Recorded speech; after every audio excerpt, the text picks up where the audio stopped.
yang berfikir tentang hikmahnya.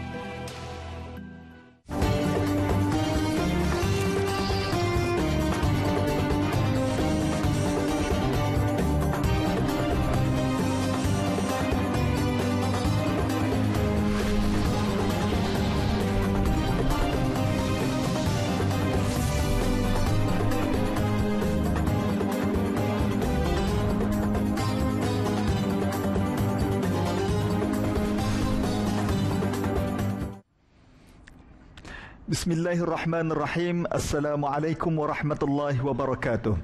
Apa khabar seluruh rakyat Malaysia, tidak kira di mana anda berada, sama ada di Perlis maupun sampai ke Johor membelah Laut Cina Selatan, Sabah dan Sarawak, teman-teman kami dari Republik Singapura, Brunei Darussalam, Selatan Thailand maupun di mana saja anda boleh menyaksikan siaran langsung Forum Perdana Ehwal Islam. Doa saya kepada anda semua di hari ke-150 Perintah Kawalan Pergerakan kita di Malaysia, mudah-mudahan kita sentiasa dilimpahi rahmat dan kesihatan daripada Allah Subhanahu wa taala. Dan malam ini minggu ke-33 di tahun 2020, Forum Perdana Ehwal Islam bersiaran secara langsung dari Auditorium Kompleks Islam Putrajaya bersama dengan penaja kami Bank Islam Malaysia Berhad dan penganjur kami iaitu Kementerian Perdagangan Dalam Negeri dan Hal Ehwal Pengguna dengan kerjasama erat JAKIM dan juga RTM. Anda malam ini boleh bergabung dengan kami menerusi 3 cara. Pertama, siaran langsung di TV1, kedua live Facebook di Facebook Jabatan Kemajuan Islam Malaysia JAKIM, maupun anda boleh tonton melalui live streaming di myclick.rtm.gov.my. Baiklah, malam ini seperti mana pembukaan rancangan malam ini dengan sinopsis yang kami berikan. Kita nak bercakap masih berkisar tentang pandemik wabak COVID-19, namun topik malam ini kita akan berbicara tentang wabak jangan rabak. Jom kita tengok segmen bingkisan. Wabak jangan rabak. Allah Subhanahu wa taala lebih tahu apa yang baik untuk kita berbanding diri kita sendiri. Apabila sesuatu yang kita tidak ingin berlaku dalam hidup, maka penawarnya adalah meyakini bahawa Allah sebaik-baik perancang. Dalam suasana dunia bersedih, kita masih dianugerahkan nikmat keamanan, limpahan rezeki dan pemimpin negara yang cendekiawan syarat dengan naluri berkhidmat untuk membantu. Wabak membawa derita sengsara. Ujian adalah tarbiyah daripada Allah. Kesenangan yang datang selepas kesusahan adalah satu nikmat. Kita tidak bersendirian mengharungi derita wabak yang melanda. Kita masih punya ruang bangun gah bersama seiring sekata. Banyaknya nikmat Allah yang kita lupakan, tetapi ujiannya yang sedikit itu yang kita hiraukan. Di manakah syukur kita? Sedang ujian itu juga adalah satu rahmat dan tanda kasih Allah kepada kita. Pertolongan Allah mungkin datang tidak terlalu cepat dan tidak pula terlalu lambat, tetapi ia selalu datang di saat yang tepat. Usaha harus diteruskan demi kelangsungan ekonomi dan kesejahteraan hidup. Jua harus disusuli dengan tawakal, namun bukan bererti pasrah tanpa melakukan apapun usaha, namun harus berlandaskan perintah dan peraturan demi percaturan yang selamat dunia dan akhirat. Serasi dengan sabda Rasulullah sallallahu alaihi wasallam yang bermaksud, dengar dan taat kepada pemerintah itu merupakan sesuatu perkara yang hak, iaitu kemestian, selama mana mereka tidak memerintahkan kepada maksiat. Apabila mereka, iaitu pemerintah, mengarahkan kepada maksiat, maka tidak wajib dengar dan taat pada arahan tersebut. Riwayat Al-Bukhari. Alhamdulillah, begitulah tadi sedikit sinopsis tentang hala tuju perbincangan kita. Tetamu yang menjadi panelis kita pada malam ini berteman bersama dengan saya malam ini. Sebelah saya untuk saya perkenalkan iaitu yang berbahagia Profesor Madya Dr. Nik Salidah Suhaila binti Nak Saleh, Profesor Madya di Fakulti Syariah Undang-Undang Universiti San Islam Malaysia USIM. Apa khabar? Baik, Alhamdulillah. Soalnya sekarang ni orang tanya berapa suhu tadi. Oh, saya 36 lebih kan? Lebih sikit lah. Tapi confirm tak demam, Ustaz. Tak demam, memang dah. Kalau tidak kita singkirkan awal tadi. Tapi bila sebut tentang wabak dalam keadaan sekarang ni, saya tengok antara profesi yang mencabar juga adalah pensyarah. Nak mengajar student tanpa ada student depan kita. Sekarang ni macam mana perkembangan universiti sekarang ni, suasana mengajar baru ni? Masih lagi secara maya, Ustaz. Cuma sekarang pelajar-pelajar sibuk dengan peperiksaan. Jadi kuliah sudah berakhir. Cuma satu perkara yang mungkin saya akan ingat sampai bila-bila lah. Ya, bila saya berlangsung dengan pelajar untuk kuliah secara maya, ada pelajar yang selfie tengah bawa motor Grab untuk hantar barang ke orang yang memesan lah, dia Grab food. So saya kata kenapa dia dalam keadaan itu, dia kata dia bekerja sambil belajar, dalam masa yang sama tak tinggalkan kuliah. Jadi saya pun rasa insaf sikit. Sebenarnya nak marah tadi. Tak jadi. Maknanya dia sambil memandu sambil mendengar kuliah. Sambil belajar. Hebatnya. Yalah sekarang dalam keadaan macam tu kan. Kita fahamlah situasinya. Betul. Baik. Bergantian dengan Dr. Nik pada malam ini, seorang kaunselor yang tidak asing lagi di negara kita, iaitu Tuan Haji Husin bin Haji Saleh, merupakan Naib Pengerusi Perkim Negeri Selangor. Apa khabar Tuan Haji? Baik, Alhamdulillah. Sekarang ni pun waktu macam ni, ramai ke klien-klien datang jumpa Tuan Haji? Alhamdulillah ramai. Satu hari ada 3 kes lah. Oh ya. Sejak COVID ni lagi ramai. Terutama sekali masalah kita kata rumah tangga lah. Kadang-kadang Ustaz Doktor kalau dulu kerja 8 jam duduk di pejabat. Jadi sekarang ni dia kata duduk rumah masa PKP ni, work from home. Jadi dalam rumah 24 jam tengok je Doktor Nik.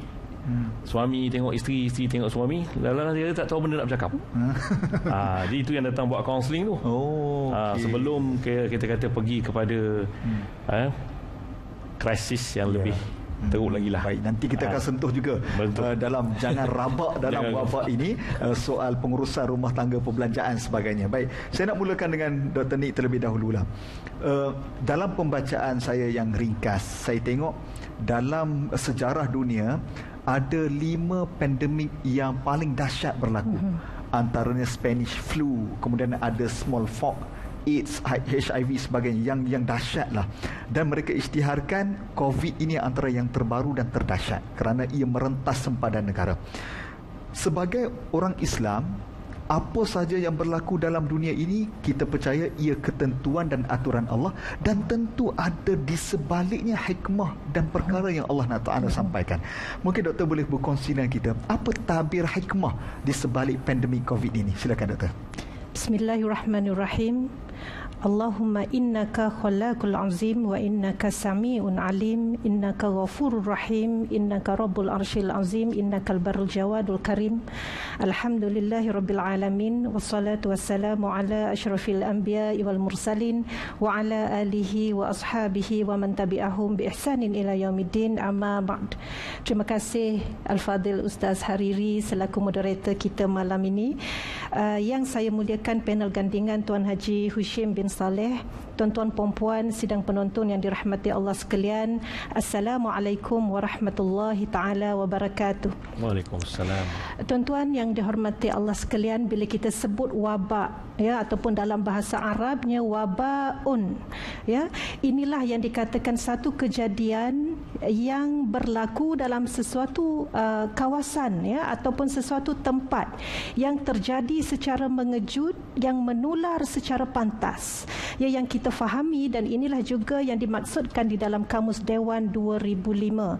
Dan bila kita memahami wabak, kita rasai wabak, dan sejarahnya kita tahu tentang apa yang disebut oleh Ustaz Hariri tadi, 5 pandemik yang terbesar yang pernah berlaku di dalam dunia ini seawal tahun 541 Masihi lagi, yang meragut hingga ratusan juta nyawa. Ini bukan satu perkara yang baru.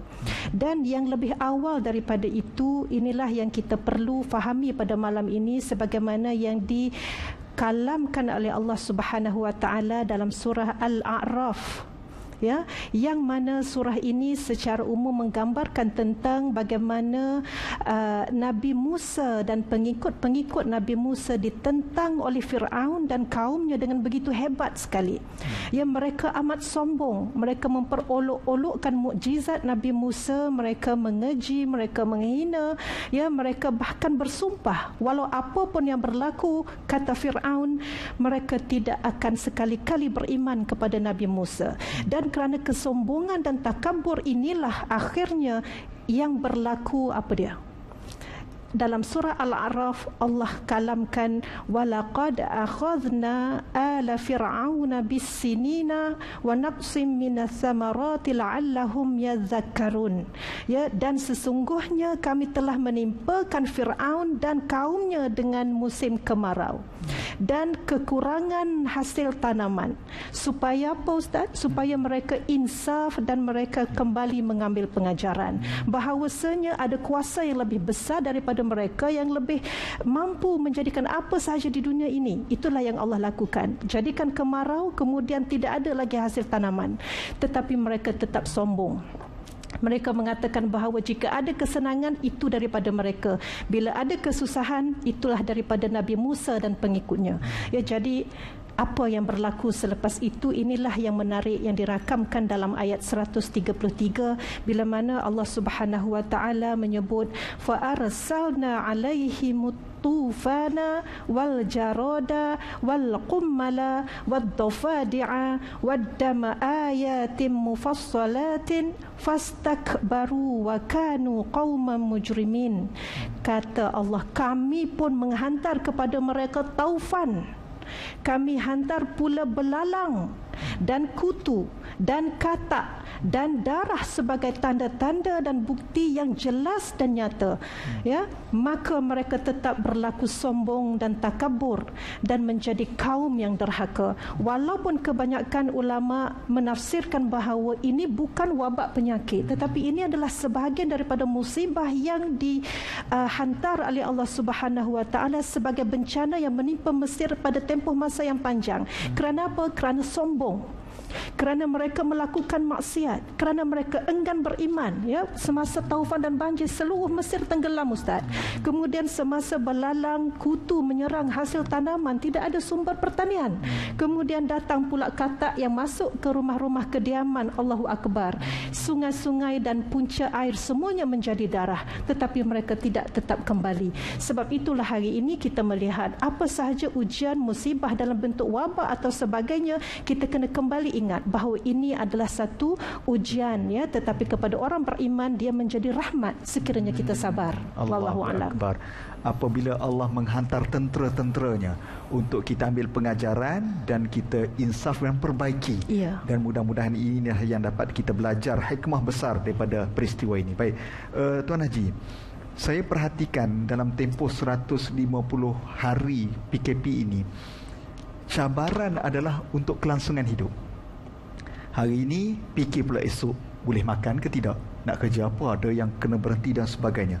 Mungkin Haji boleh kongsi, sebab tajuk kita ini wabak jangan rabak. Apa yang rabaknya berlaku dalam kehidupan sepanjang COVID ini? Silakan Haji. Okay. Terima kasih ya kepada yang berusaha Al-Fadhil Ustaz Muhammad Hariri dan kepada sahabat panel saya bersama dia Dr. Nik Salinda Suhaila. Alhamdulillah, dan saya percaya mungkin saya bercakap malam ni berdasarkan kes yang saya kendalikan di klinik saya lah. Betul. Kes counselling. Bila Ustaz kata dan bertanya soalan apa sebenarnya kesan untuk kelangsungan hidup. Sebab bila berlaku saja COVID-19, bila kita kata 18 Mac 2020, dan daripada saat itu maka ramailah yang dulu mungkin meniaga nasi lemak tepi jalan, meniaga burger, meniaga apa, masa tu dah PKP, maka tak boleh meniaga lagi. Dan mereka ni semua pendapatan harian, hari-hari. So bila kedai dah tak buka, income dah tak ada. Dan kebanyakan jumpa saya, Haji, duit simpanan saya hanya boleh tahan seminggu sahaja. Jadi itu satu. Yang kedua, yang diberhentikan kerja. Kemudian yang kita kata kilang-kilang, kerja kilang dan sebagainya. Sebab saya duduk di Kelang, Selangor. Jadi saya banyak menelitikan kes-kes ni, tapi bukan klien saya bukan saja di Selangor, tapi di seluruh negara datang. Jadi kebanyakan yang mengadu tu, Haji, kami dah tak ada apa nak makan lagi dah. Ya. Waktu saya sebagai pengurusi Perkim Kelang dan juga naik pengurusi Selangor, masa tu kami sediakan, iaitu kita panggil bagi beras, bagi susu, bagi apa masa tu. Terutama sekali mana mereka boleh ambil, terutama beras lah, susu. Maknanya untuk kelangsungan hidup Ustaz kata tadi. Betul. Pada masa ni mereka bukan nak fikir lagi kata orang tu nak hidup bergaya ke, nak hidup apa, tak ada. Nak makan je. Ada yang datang, Haji, saya nak susu, nak beli susu, tak ada duit. Memang betul-betul ni. Betul. Saya cakap betul. Bahawa pada masa itu, ini yang katakan rabak tu. Jadi manusia ni bila kita kata duit dah tak ada, kemudian kita kata dulu misalnya pendapatan hari-hari bila tak ada tu, dan dia akan beri kesan yang rabak yang kedua. Pertama sekali ialah bila kita kata macam tu, mana ialah isteri akan tanya suami, bang, duit simpanan ada ke? Abang kata tak ada. Habis macam mana anak kita nak makan ni? Nak kalau anak pula 5 orang, 6 orang, 7 orang, nak makan apa? Dan pada masa inilah maka rabak yang seterusnya dia akan berlaku, kita panggil, iaitu konflik rumah tangga. Maka bila datang buat sesi kaunseling tu, dan satu lagi macam saya beritahu awal-awal tadi, dalam kata-kata COVID-19 ni juga akan berlaku apa, iaitu kalau dulu misalnya mungkin bila bergaduh-gaduh boleh keluar pergi kerja. Sekarang ni duduk dalam rumah. Duduk dalam rumah ni dan melihat muka isteri. Isteri pun tengok muka suami 24 jam. Dan masa tu anak tak pergi sekolah. Nampak tu? Anak tahu je lah, walaupun work from home, tapi anak akan datang ni, tarik-tarik baju mama. Mama nak makan, lapar. Ayah pula, nasi goreng aku, mana nasi goreng aku? Nampak tu? Jadi ini semua dia akan memberi impak kepada, kita kata, first kali ialah emotional quotient, emosi akan terganggu. Yang kedua ialah dari sisi psychology effect. Jadi pasangan cepat marah, cepat nak mengamuk. Yang itu yang berlaku pergaduhan. Dan kesan dia, insya-Allah tuan-tuan, kita tengok kesan lah yang saya dapat, termasuk juga statistik, iaitu info pendaftaran kes cerai dari 1 Januari hingga 31 Julai 2020. Saya baca sepetas lalu lah. Dan negeri paling hebat sekali ramai yang mendaftar untuk bercerai ialah Selangor, 5,864 kes. Nombor 2 Johor, 3,354. Lepas tu Kelantan 2,352, Kedah 2,000 lebih, dan Terengganu 2,184, dan banyak lagi negeri. Semua sekali jumlah masa tu dalam masa 1 Januari sampai Julai ni, 1 Julai 29,890. Mana dia efek kepada kes rumah tangga. Sebab masing-masing tu dah mula. Sebab manusia ni bila duit dah tak ada, sabar hilang, Ustaz. Betul. Kelangsungan nak makan. Nak makan. Bila makanan tak ada, apa tak ada, dah mulalah. Duduk dalam rumah pun rasa panas. Ada pasangan cakap apa, saya tak boleh tengok muka suami saya, Tuan Haji. Habis suami kata, aku nak kerja macam mana? Ini PKP. Aku tak boleh keluar. Jadi di situlah macam mana nak kelangsungan hidup. Maka kat situlah kita tengok, alhamdulillah lah, kita di Malaysia ni kerajaan pun bagi berbagai-bagai bantuan. Lepas tu NGO banyak turun padang bagi bantuan ni. Negara kita Malaysia, alhamdulillah, jadi adalah untuk kata-kata keperluan asas untuk melangsungkan hidup tu. Itulah tuan. Untuk mukadimah lah. InsyaAllah. Terima kasih. Bila saya dengar tadi, maknanya ada rabak yang berganda-ganda.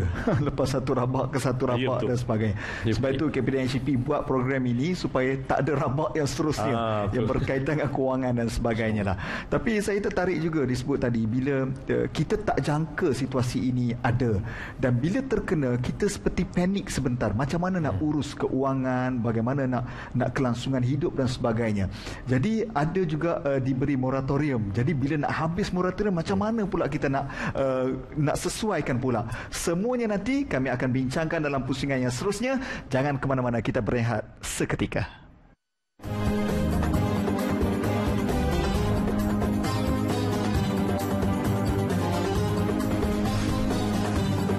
Assalamualaikum saudara, bila mendengarkan irama gambus, sebenarnya inilah kelebihan gambus yang dicipta oleh ahli falsafah Islam yang terkenal Al-Farabi. Malah dalam buku kitab Al-Musika, Al-Farabi ada menyentuh tentang peranan muzik sebagai terapi pada jiwa. Buktinya, mari kita dengarkan sekali lagi alunan gambus ini.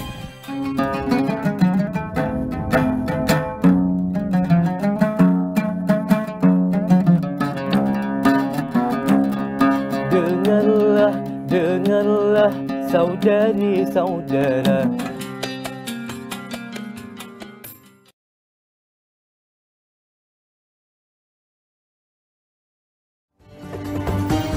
Saksikan kupasan Forum Perdana Ehwal Islam bersiaran langsung dari Auditorium Kompleks Islam Putrajaya dengan tajuk Wabak Jangan Rabak bersama moderator Ustaz Hariri Daud dan dua ahli panel.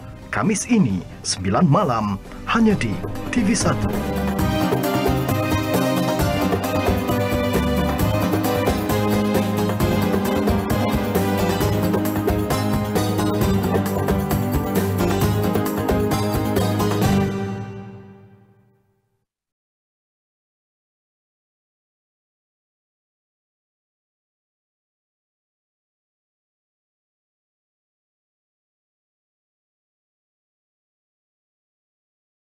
Alhamdulillah, kita bertemu semula di Forum Perdana Ehwal Islam. Malam ini kami bersiaran secara langsung dari Auditorium Kompleks Islam Putrajaya. Anda boleh terus tonton kami di TV1, di live Facebook Jakim dan juga di myclick.rtm.gov.my.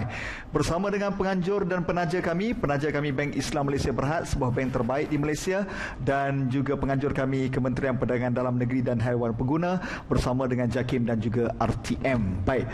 Pak Long, Mak Ngah, jangan pergi mana-mana. Tunggu ni, seronok forum malam ni kita nak cerita macam mana nak urus kehidupan kelangsungan hidup pembelanjaan dalam tempoh PKP. Okay? Nak mana buat teh, nak buat kopi, silakan. Jangan tutup TV sudah. Baik, kembali semula kepada Dr. Ni. Bila Tuan Haji sebut tentang konflik dalam rumah tangga, saya fikir ia bukan konflik yang lama, mungkin lama kemudian hidup semula sebagainya, kerana nak mengurus satu keadaan yang tak pernah dijangka, terutamanya perbelanjaan isi rumah.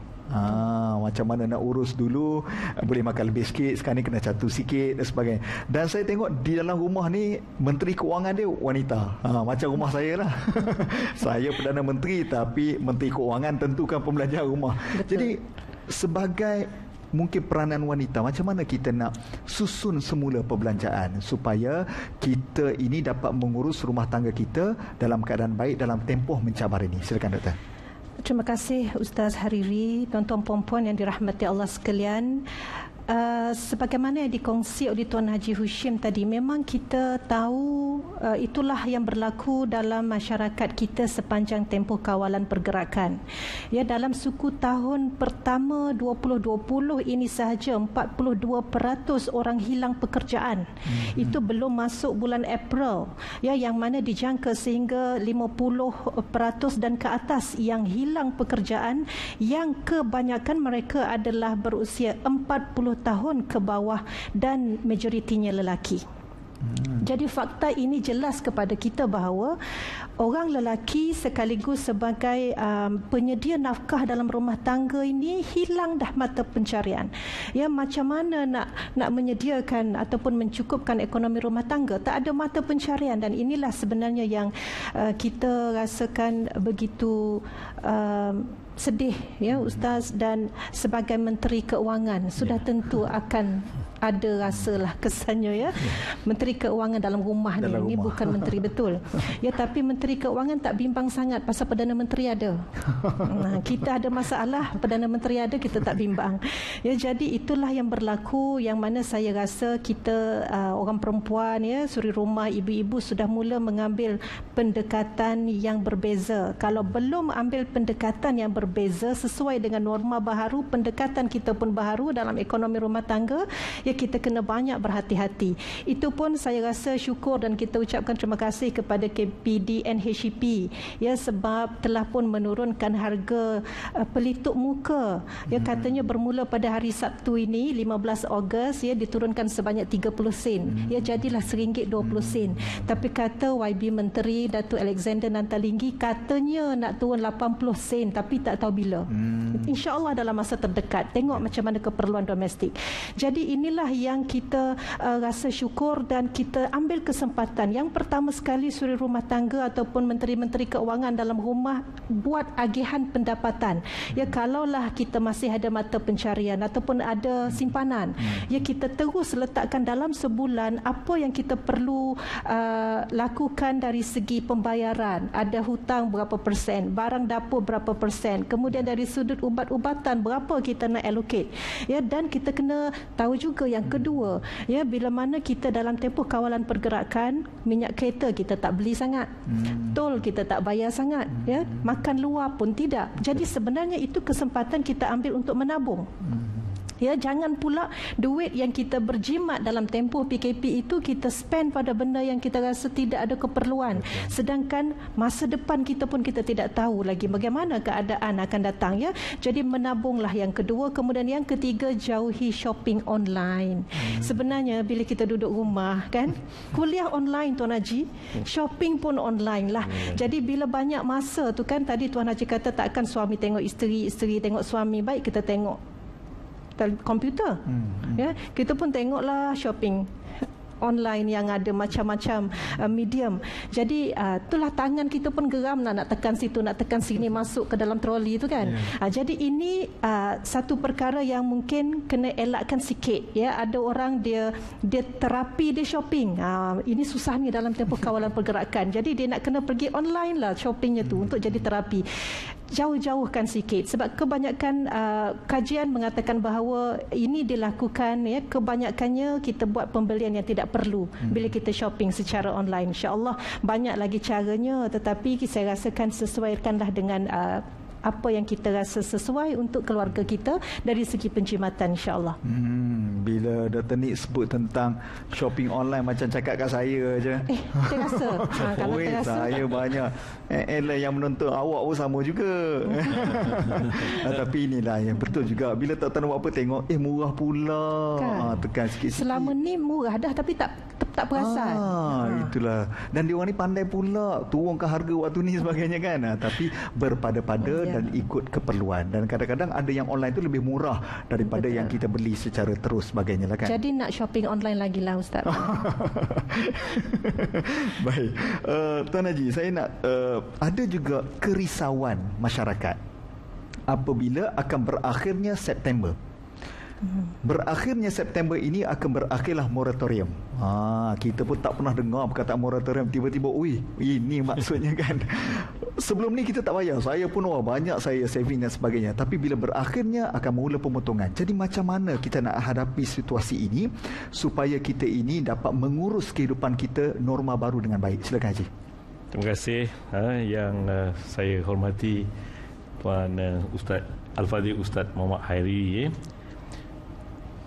Pertama sekali kita bersyukurlah dan berterima kasih kepada kepimpinan negara kita. Ya. Saya sebagai kaunselor ini nak cakap tu teranglah. Jadi bila saya cakap pertama kali tadi bahawa bila kata ramai yang tak ada, kata orang tu, pendapatan dan sebagainya itu, dan ada simpanan sikit-sikit, dan masyarakat kita ni alhamdulillah lah masih lagi, kalau adik-beradik itu mana ada lebih nak tolong adik-beradik yang lain. Jadi ada juga jumpa saya bila buat kaunseling tu, dia kata apa, nasib baiklah ada abang saya yang dia ada 3 biji kereta tapi tak bayar.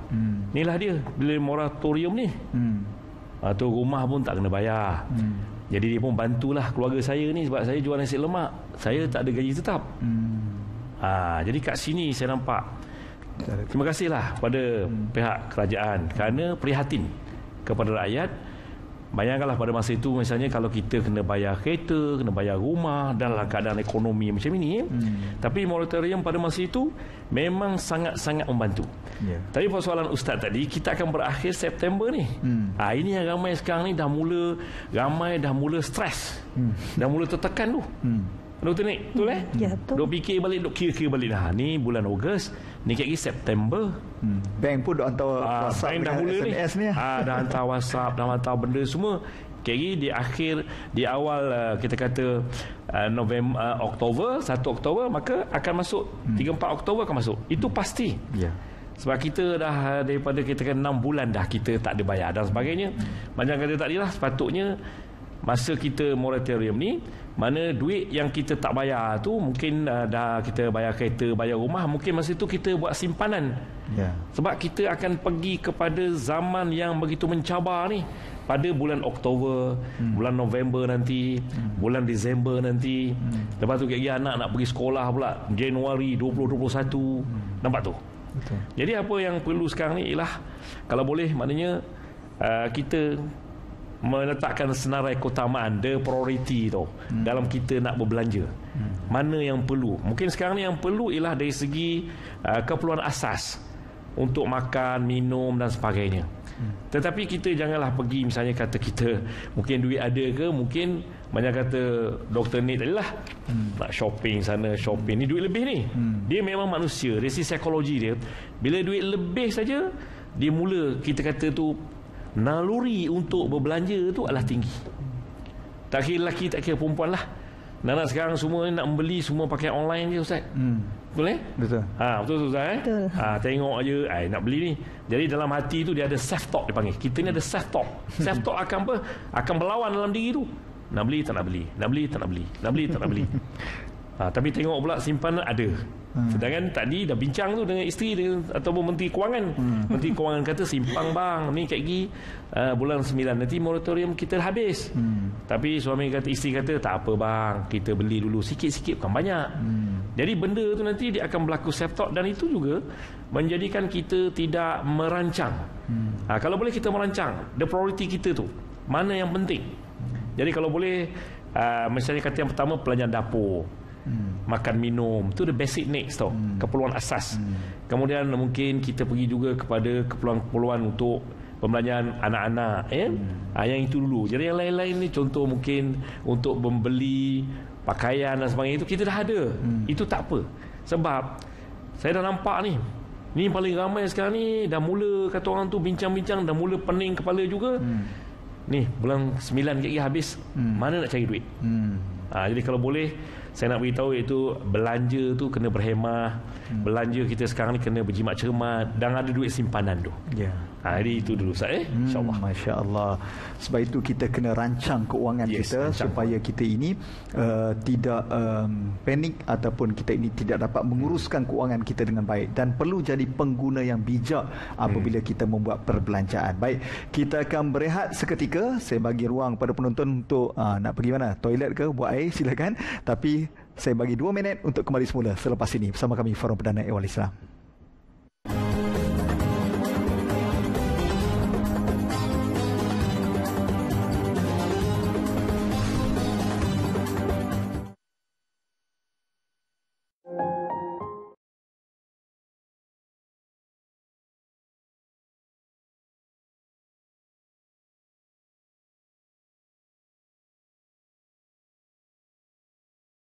Assalamualaikum saudara, bila mendengarkan irama gambus, sebenarnya inilah kelebihan gambus yang dicipta oleh ahli falsafah Islam yang terkenal Al-Farabi. Malah dalam buku kitab Al-Musika, Al-Farabi ada menyentuh tentang peranan muzik sebagai terapi pada jiwa. Buktinya mari kita dengarkan sekali lagi alunan gambus ini.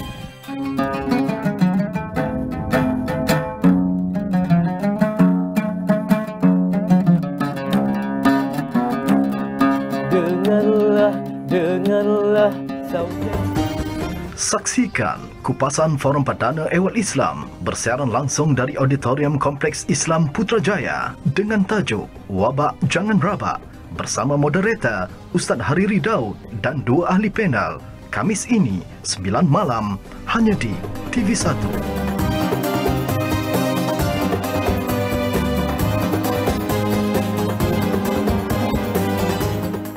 Alhamdulillah, kita kembali semula di Forum Perdana Ehwal Islam. Malam ini kami bersama dengan penaja kami, Bank Islam Malaysia Berhad, sebuah bank perbankan Islam terbaik di Malaysia, dan juga bersama dengan penganjur kami, Kementerian Perdagangan Dalam Negeri dan Hal Ehwal Pengguna, bersama dengan kerjasama RTM dan juga JAKIM semestinya. Dan kita masih lagi bincang tentang wabak jangan rabak. Kita berbincang soal bagaimana kita nak mengurus perbelanjaan, mengurus kehidupan kita sepanjang tempoh Perintah Kawalan Pergerakan. Baik, saya nak beri juga ataupun kita juga telah post ataupun membuat hantaran awal di Facebook tentang program kita malam ini, dan ramai daripada rakyat Malaysia, teman-teman kita yang telah mengirimkan soalan. Saya nak pilih soalan mana ni Okey, saya pilih daripada Zulkifli Abdullah. Wah, soalannya menarik. Semua kita sedia maklum bahawa Malaysia telah mengalami penurunan dalam kes COVID baru-baru ini. Namun ia kembali meningkat akibat sikap segelintir individu yang mengambil mudah dalam SOP yang telah ditetapkan oleh pihak kerajaan. Apa yang boleh panel katakan berkaitan tanggungjawab rakyat dalam mentaati arahan pemerintah, khususnya dalam usaha kita memutuskan pandemik agar kehidupan kita kembali normal? Tapi Tuan Zulkifli ni, dia bagi salam huruf kecil, soalan huruf besar. Ni marah ke apa Tuan Zul ni? Tidaklah, tapi dia nak bagi tahu penting soalan ni. Hari ni Dr. Nick ada 15 kes. 11 kes tempatan, 4 kes import. Dia macam sekejap naik, kejap turun, kejap naik. Rasa macam lega, sekejap risau balik. Jadi apa yang doktor boleh katakan tentang norma baru ini, perlu pakai face mask sebagainya, segelintir yang ambil mudah? Mungkin doktor boleh bagi nasihat sedikit supaya kita dapat pengajaran. Silakan. Terima kasih Ustaz Hariri, tuan-tuan puan-puan yang dikasihi Allah sekalian. Memang di mana-mana pun, sepanjang tempoh kita sama-sama berperang dengan wabak ini, kita sentiasa melihat ramai yang tidak begitu berhati-hati. Terutama kita melewati 2 perayaan besar dalam tempoh ini, Hari Raya Aidil Fitri dan juga Hari Raya Aidil Adha, yang mana ia sebenarnya benar-benar menguji. Kita melihat ramai yang tidak patuh kepada pemerintah, sebenarnya tidak patuh kepada SOP dan juga melanggar peraturan yang telah pun ditetapkan yang bersifat sementara itu. Dan di sini kalaulah kita bercakap soal keimanan kepada Allah Subhanahu Wa Taala, kadang-kadang kita perlu juga faham bahawa lambang keimanan kita kepada Allah itu adalah melalui ketaatan kita kepada pemimpin. Selagi mana pemimpin itu tidak mengajak kita melakukan kemaksiatan, dan selagi mana pemimpin tidak menghalang kita melakukan tanggungjawab beragama, selagi itu kita ikutlah apa yang diperintahkan kepada kita oleh pemimpin. Dan adanya pemimpin dalam satu-satu komuniti itu amat penting untuk memandu kita. Bahkan di dalam sebuah hadis Rasulullah sallallahu alaihi wasallam mengatakan tidak harus bagi 3 orang yang berada di tengah-tengah bumi yang lapang ataupun bermusafir, melainkan mereka mesti melantik salah seorang daripada mereka menjadi pemimpin. Kalau ada 3 orang nak kena lantik seorang jadi pemimpin, kalau ada 3,000 lagilah kena ada pemimpin. Jadi dalam masyarakat hari ini kita ada pemimpin, dan apa yang kita hendak lakukan dalam situasi hari ini ialah kita kena bersatu hati untuk mengikut apa sahaja perancangan yang terbaik, baik daripada pemimpin dalam sektor kesihatannya, dalam sektor keselamatannya ataupun secara umum, dan selagi mana kita taat dalam keadaan ini, insya-Allah kita beroleh pahala. Dan di dalam sebuah hadis yang diriwayatkan oleh Abu Hurairah, saya rasa ia sangat menarik untuk kita melihat dan mendengar hikmah di sebalik apa yang kita alami ini, yang mana disebut oleh Rasulullah sallallahu alaihi wasallam, mafhumnya hendaklah kamu mendengar dan mentaati dalam keadaan susah ataupun senang, dalam keadaan kamu rela menerima perintah itu ataupun dalam keadaan kamu benci benci dengan perintah itu, dan juga dalam hal yang kadang-kadang kamu perlu mengalahkan kepentingan diri kamu sendiri. Bila mana ada sesuatu saranan untuk kebaikan masyarakat secara umum, kadang-kadang kita perlu mengenepikan kepentingan ataupun hak diri yang kita sepatutnya boleh tuntut, tetapi kita letak tepi kerana ingin menjaga hak masyarakat yang lebih besar. Justru inilah yang disampaikan kepada kita oleh Rasulullah sallallahu alaihi wasallam, supaya kita sama-sama berganding bahu untuk memastikan apa yang berlaku ini berakhir. Saya teringat Ustaz, dalam satu kisah di mana Saidina Umar Al-Khattab dalam perjalanan ke Syam, dan nak masuk Syam dah ni, dikhabarkan oleh Abu Ubaidah Al-Jarrah bahawa Syam pada masa itu dilanda oleh wabak taun Amwas, yang mana dia seperti pandemik, ramai yang mati dalam tempoh yang singkat. Kalau tidak salah saya dikhabarkan 25,000 orang yang meninggal dunia dalam masa yang begitu singkat di Syam pada masa itu. Jadi Abu Ubaidah ni khabarkan, dan Saidina Umar kata kalau macam itu kita tak jadi masuk Syam, kita balik semula. Yang akhirnya dipersetujui oleh orang yang bersama-sama dengan Saidina Umar, tetapi Abu Ubaidah tak setuju sebab dah sampai dah. Tetapi pengikut Saidina Umar ni kata kita ikut apa kata pemimpin kita. Jadi berundurlah balik semula. Dan Abu Ubaidah ini sebenarnya berada di Syam bersama-sama dengan Muaz bin Jabal, dan mereka sebenarnya frontliner di sana. Dialah yang membantu mereka yang sedang dalam rawatan, mereka membantu sebagaimana yang kita tahu NGO sebagaimana Tuan Haji juga membantu secara langsung bersama dengan mereka yang menghadapi situasi-situasi yang terkesan akibat pandemik ini. Jadi inilah yang mana kita tahu, kita dikhabarkan bahawa Abu Ubaidah dan Muaz bin Jabal akhirnya meninggal dunia disebabkan wabak taun Amwas ini juga bersama-sama dengan sahabat Rasulullah yang lain, Syurahbil bin Hasanah, Suhail bin Amru dan juga Yazid bin Abi Sufyan. Dan bila mana Abu Ubaidah dan juga Muaz bin Jabal meninggalkan mereka pada masa itu, kepimpinan dipangku oleh Amru bin Al-As. Dan Amru bin Al-As ini seorang yang genius dalam kepimpinan dan juga dalam ijtihad. Dia boleh membuat keputusan yang singkat dan terbaik. Jadi antara yang diputuskan ialah kita tinggalkan tempat kita ini, kita naik atas bukit. Kita tinggalkan. Maknanya dia membuat kawalan pergerakan dengan cara duduk atas bukit sampai virus habis. Jadi alhamdulillah akhirnya wabak itu berakhir dan hilang sama sekali, dan akhirnya mereka kembali ke tempat kediaman masing-masing. Jadi sungguh banyak yang kita dapat pelajari daripada apa yang telah berlaku dalam sejarah. Cuma yang paling utama ialah bagaimana kita mengambil hikmah di sebalik apa yang berlaku secara positif. Wallahu alam. Maknanya dulu pun dah ada PKP dah. Dah ada. Dengan kaedah. Sebab itu kena tengok forum perdana, kita dapat belajar semula sirah dan ia seperti diulang kembali. Betul. Masya Allah. Jadi saya pun banyak belajar hari ini. Mudah-mudahan kita juga jadi seperti sahabat yang mentaati pemerintah untuk keselamatan diri kita juga. Baik. Kru penerbitan kami juga menjalar ke sekitar Putrajaya ini, ke Kuala Lumpur, untuk mencari orang ramai memberi respon dan bertanya soalan kepada tajuk kita hari ini. Jom kita saksikan. Assalamualaikum, saya Muhammad Taufik bin Yusuf, berasal daripada Sabah. Ingin bertanyakan satu soalan kepada Tuan Haji.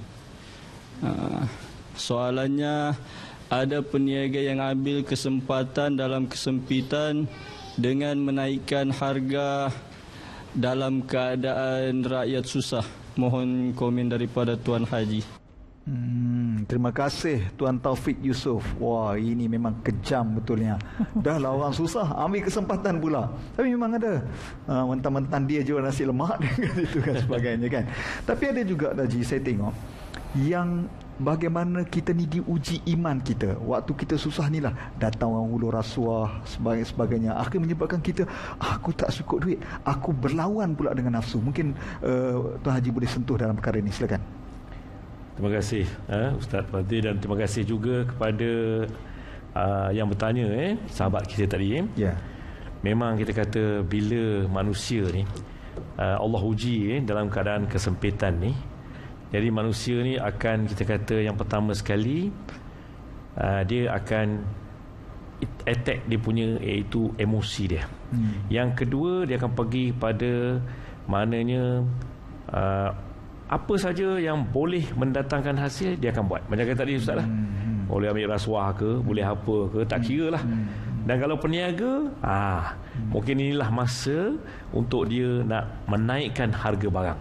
Contoh, sebab masa tu kemungkinan masa PKP mungkin banyak kedai tutup dan sebagainya. Jadi mungkin satu kawasan tu ada tempat berniaga tu mungkin kedai tu 1-2 saja yang buka, yang lain tak buka. Jadi bila peniaga ni ambil kesempatan, dia sebenarnya dahlah rakyat dalam keadaan kesusahan dan dinaikkan harga pula, ya. Jadi ini pada saya sebenarnya, bagi kita orang Islam ni, berniaga ni 9/10 rezeki Rasulullah bersabda. Dan kita sebenarnya bila kita berniaga ni sebenarnya, ya, kita boleh mendapat pahala daripada perniagaan kita sebenarnya. Contoh kalau kita berniaga, mungkin kita tengok orang datang tu dan sebagainya, mungkin tengok dia susah. Sebab saya pun berniaga juga, saya ada kedai runcit. Masa PKP ni ada hamba-hamba Allah yang datang, saya jual ayam halal, saya jual daging dan sebagainya. Ada yang datang kadang dia pegang je. Masuk kedai, pegang ayam, angkat letak. Pegang, angkat, letak. Saya kaunselor, saya merhati tengok, pegang. Anak 5-6 orang ni, ikut semua. Lalas sekali dia nak keluar. Bila nak keluar, saya tanya, maaf kak, kenapa akak tak beli? Lepas tu dia keluar dalam kocek dia, duit RM5. Sebenarnya Tuan Haji, saya ada duit ini saja. Allah, nampak? Mana kita tengok macam tu, pada masa itulah kita rasa, inilah masa aku nak bantu dia. Tengok anak-anak dia macam cucu-cucu saya ada cucu 15, dia 5, kecil. Atuk nak makan ayam, Tok. Apa perasaan masa tu? Ini betul berlaku kat kedai saya. Jadi saya kata, tak apalah kak, macam ni lah kak, apa kak ambil ni, baliklah. Habis Haji tak payah bayar ni. Dan dia menangis tu. Isteri saya ada tu, ni belum Roma naik ni. Bila dia jalan, dibawa tu, dia menangis. Mana orang dalam keadaan susah, nak tengok dia susah tak susah bila keluar duit tu. Memanglah satu lagi sebab dia pegang barang, kita tahulah. Biasa kalau orang ada duit ni, pegang, masuk bakul, letak. Dia tak, pegang, tengok, letak. Tengok, letak. Mana orang tak ada duit? Jadi kita sebagai peniaga pada masa itu, kalau kita rasa misalnya itulah masa kita nak membantu, mana kita akan bantulah. Tak apa kak, ambil lah. Tak ada rugi pun, insya-Allah. Lepas tu Allah bagi rezeki melimpah ruah lagi. Kalau kita suka membantu orang. Sebab masa susah ni manusia, dia akan kata orang tu, kata orang ada yang kata ada orang susah, dia bantu orang susah. Kadang kita bagi kat dia bantu orang lain pula. Tapi ada juga kalau peniaga-peniaga yang tamak macam ni, saya ingat KPDN HEP ni tahulah, tuan-tuan, untuk mengambil apa tindakan dan sebagainya tu. Jadi kat sini saya rasa perlu kita peniaga-peniaga ni ada perasaan belah ihsan tu. Belah ihsan dan bersama-sama untuk membantu orang tengah susah ni. Sebab ramai sangat orang susah sebenarnya. Macam Dr. Nick kata beritahu tadi, ramai dalam 40% kena buang kerja Ustazah. Dan sekarang mungkin berapa ramai lagi kena buang kerja. Jadi ini semua masa untuk kita membantu. Dan kalau peniaga ni tak boleh bantu lain, mungkin kita bantu turunkan harga. Itu saja. Wallahualam Ustaz. Dan Allah Ta'ala akan memberi keberkatannya. Betul. Sebab itulah saya fikir kerajaan kita pilih tema bulan kebangsaan tahun ini, Malaysia Prihatin. Sama-sama kita prihatin, kita jaga kita sesama kita. Baik, kita akan bermuhasabah seketika sebelum kita buat kesimpulan kepada topik wabak jangan rabak. Kembali selepas ini.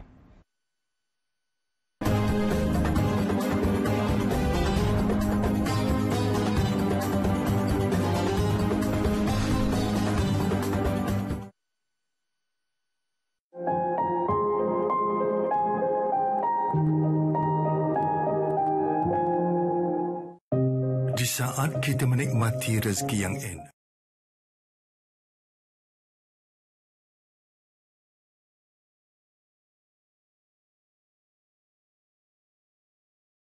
Assalamualaikum saudara, bila mendengarkan irama gambus, sebenarnya inilah kelebihan gambus yang dicipta oleh ahli falsafah Islam yang terkenal Al-Farabi. Malah dalam buku kitab Al-Musika, Al-Farabi ada menyentuh tentang peranan muzik sebagai terapi pada jiwa. Buktinya, mari kita dengarkan sekali lagi alunan gambus ini.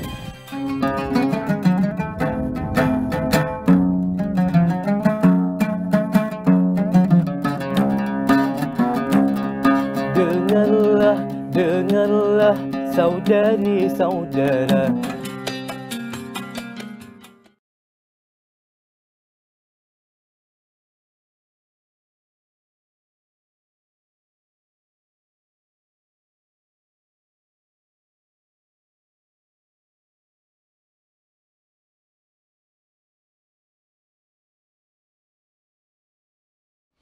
Alhamdulillah, kita bertemu sekali lagi bersama dengan penaja kami Bank Islam Malaysia Berhad, sebuah bank perbankan Islam terbaik di Malaysia, bersama dengan penganjur kami Kementerian Perdagangan Dalam Negeri dan Haiwan Pengguna, JAKIM dan juga RTM. Bagi yang sedang menonton kami di live Facebook, terima kasih. Antaranya Khairul Aziz, Muhammad Abu Chia, Hajah Rosnani, Cik Nah Mahmud, Rohana Isnin, terima kasih kerana menonton. Teruskan share di live Facebook JAKIM. Mudah-mudahan lebih ramai lagi yang dapat menonton kami pada malam ini. Baik, kita sudah sampai di penghujung rancangan. Walau bagaimanapun, kita nak buat kesimpulan kepada tajuk kita pada hari ini. Mungkin Dr. Nick boleh mulakan dahulu apa yang boleh kita simpulkan dan kita beri pesanan kepada para penonton kita. Silakan. Bismillahirrahmanirrahim. Ustaz Hariri, kalau saya boleh kongsikan sebelum itu tentang wabak-wabak yang disebut 5 yang terbesar pernah berlaku dalam dunia ini, dari sudut jumlah orang yang meninggal disebabkan wabak. Wabak Justinian yang berlaku pada tahun 541 sehingga 549, berlangsung selama 8 tahun, meragut hampir 100 juta nyawa. Kemudian Black Death yang meragut 200 juta nyawa, berlangsung selama 7 tahun, daripada 1346 hingga 1353. Kemudian wabak smallpox ataupun cacar air yang berlaku pada abad ke-18, yang berakhir sehingga ke abad yang ke-20, meragut lebih kurang 56 juta nyawa. Dan yang keempat, selsema Spanyol ataupun Spanish flu, walaupun bukan berasal daripada Spanyol, yang meragut 40 juta nyawa, yang berlaku pada tahun 1918. Dan yang terakhir AIDS, 35 tahun dahulu, yang meragut hampir 35 juta nyawa. Dan yang terkini COVID-19, kita dikhabarkan sehingga lebih kurang waktu ini 520,000 nyawa yang terkorban, yang melibatkan 194 buah negara. Justru kita perlu berbuat sesuatu. Yang pertama sekali daripada perbincangan awal tadi, jelas kepada orang-orang yang beriman kepada Allah, kembalilah patuh kepada Allah Subhanahu wa taala, jangan sombong, jangan takabur, dan banyak-banyaklah berfikir. Carilah jalan yang terbaik untuk mengubah diri menuju ke negeri abadi. Dan tiada musibah yang boleh menimpa manusia melainkan dengan izin Allah Subhanahu wa taala. Aisyah radhiyallahu anha bertanya kepada suaminya baginda Rasulullah tentang wabak. Kata Nabi, annahu kana azaban yab'atsuhu Allah taala ala man yasha, faja'alahu Allah taala rahmatan lil alamin. Kata Nabi, wabak ini azab kepada sesiapa sahaja, tetapi kepada orang yang beriman ia adalah rahmat dan kasih sayang, supaya kita kembali beriman, kembali taat, ambil pengajaran daripada ujian ini. Mudah-mudahan disitulah kita, insya-Allah. Baik, Tuan Haji, silakan. Terima kasih Ustaz. Alhamdulillah, sebenarnya pada saya wabak ni sebenarnya bukan saja rabak, tapi ada hikmah dia. Banyak hikmah dia sebenarnya. Pertama sekali saya nampak hikmah dia ialah bila wabak ini, maka anak-anak dan juga suami, isteri mungkin ada masa yang banyak untuk kita berkomunikasi, untuk kita misalnya mengenali lagi. Kalau suami isteri tu Ustaz, kalau dulu kita mungkin balik kerja 2 jam, lepas tu kita rehat. Sekarang ni ambil yang positif. Yang penting kita hendaklah berfikir secara rasional. Rasional maknanya positif, jangan negatif. Maknanya kita kalau boleh duduk rumah tu, inilah masa, ini aku nak kenal siapa isteri aku, siapa suami aku. Dan pada masa ni juga kita sebagai orang Islam mungkin suami mungkin kita selalu tak sempat nak solat berjemaah. Inilah masa kita boleh berjemaah, kita boleh tadabbur Quran dan kita boleh mengenal karakter tiap-tiap anak kita tu. Kalau 4 orang tengok, anak yang pertama macam ni, yang kedua macam ni, yang ketiga, terutama ayah. Ayah ni biasanya jarang ada masa dengan anak-anak. Semua serah pada Menteri Kewangan. Jadi kita ni kadang tak ada masa. Jadi bila anak ni duduk, sebab tu ramai yang jumpa saya, Haji, saya ni masa PKP ni baru saya kenal anak saya, rupanya nombor 1 macam ini perangai dia, nombor 2 macam ini. Mula-mula saya migraine juga lagi. Bini cakap apa? Abang baru tahu.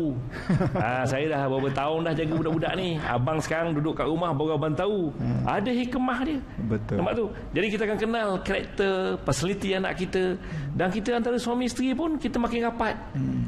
Dan isteri pun masak. Kalau dulu makan kat pejabat aja. Kejap-kejap makan Putrajaya, kejap-kejap makan Sepang. Betul.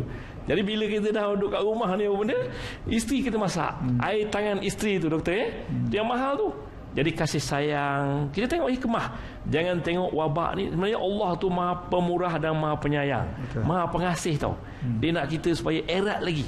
Jadi saya menyerulah kepada semua penonton-penonton dan rakyat Malaysia di luar sana, lihatlah COVID-19 dari sudut yang positif.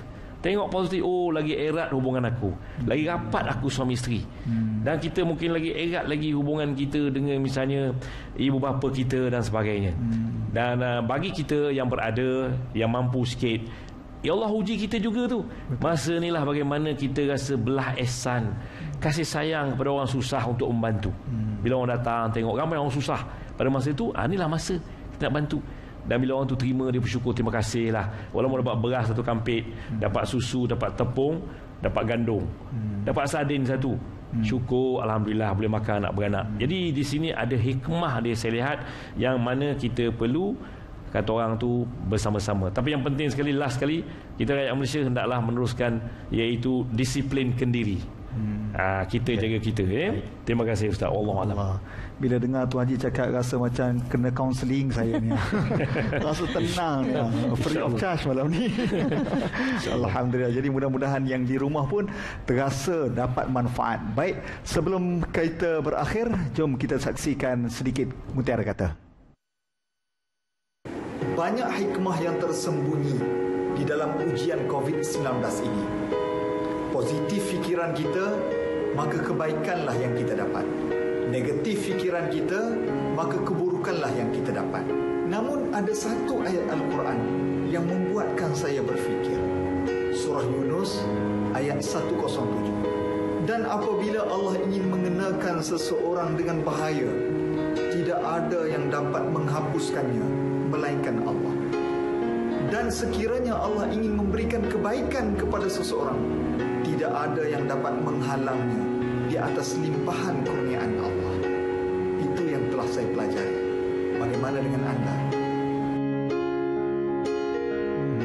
Baik, hebat tak saya? Sekejap je tukar baju.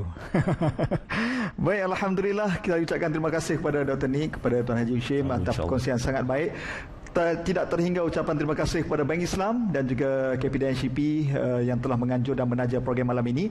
Sebelum kita berakhir, patuhi SOP. Ada orang kata Allah teruknya nak pakai sebagainya, sabak sat je, pakailah, rasa remah ke macam mana ke, patuhi. Kalaulah kita rasa lelah, ubah lelah jadi lillah. Kita jumpa lagi. Saya Ustaz Hariri. Assalamualaikum warahmatullahi wabarakatuh. Waalaikumsalam.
Assalamualaikum saudara, bila mendengarkan irama gambus, sebenarnya inilah kelebihan gambus yang dicipta oleh ahli falsafah Islam yang terkenal Al-Farabi.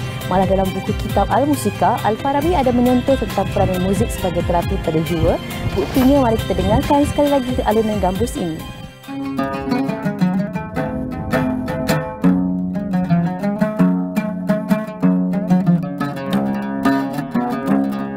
Dengarlah, dengarlah saudari-saudara,